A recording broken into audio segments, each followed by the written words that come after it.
Eugene was born into a comfortable but poor neighborhood in Birmingham shortly after his father Harry left the service. He was good to his mother. He was his father's pride. He was on the rugby team at school, playing midfield for the Birmingham Junior Spokes. He was an only child.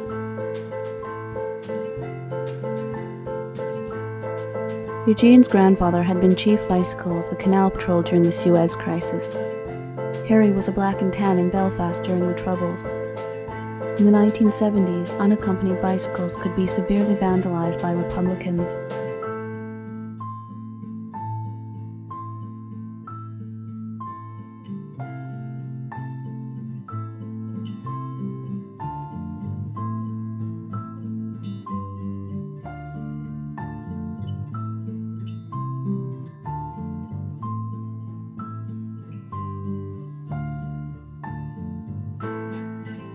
As far as he knows, Eugene's family have been military bicycles since bicycles were invented.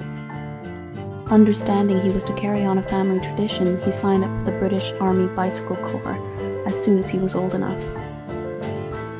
Eugene was a good soldier, but disheartened by the brutality he saw in the Gulf. He doesn't like to talk about it much.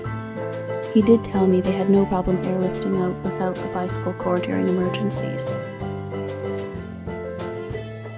This has never been the case in any other conflict in the history of the British Army. There was always some sense of honor, that every bicycle was valuable, that every soldier came home. Even when his father was in Belfast, there was a feeling that the army protected its own. Warfare has changed since then. Soldier bicycles are seen as expendable. People don't understand anymore. There was the additional problem of his attraction to bicycles of his own construction. He never paid much attention to the sloping crossbar pinups that littered the walls of the military bicycle shed. He never told anyone. He was breaking the law. It only became legal in 2000 for bikes like him to be in the army. After what he witnessed in the Gulf, he became cynical about war. He realized both his father and grandfather were damaged by their military service, in more ways than one. He was disgusted by the jingoism he saw at home, and so after discharge he emigrated to Canada. I met Eugene a while back, when I was looking for a bicycle to get me to school and work. He was a little down on his luck, transporting anyone who would give him a little air or oil.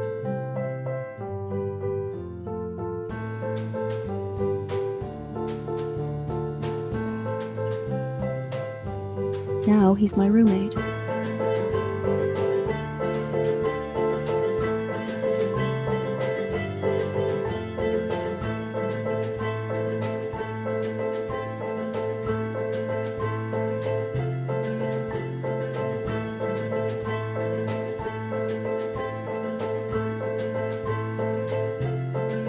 He was off the street, but Eugene was still a damaged bicycle.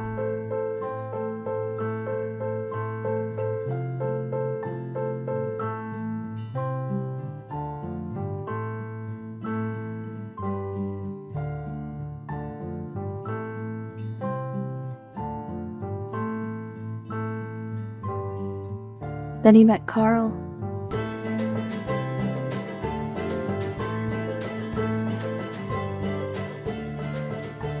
Carl was a Flash Express courier from the SBT. There was something about him, Eugene said.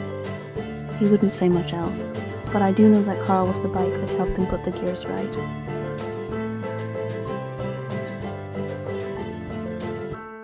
We sometimes have arguments, but I know he's had a lot to deal with. One night at the pub we got into a fight about my family's allegiance to the Irish Republic rather than the English crown. He still has trouble making peace with how Harry was treated by the IRA. On our way home he was quiet, and then suddenly he told me, in his reserved way, that war brings out the bad in people. That you need to judge cyclists individually, not by what one cyclist has done to you or to your family. He'd had a bit of chain lubricant and was loosened up.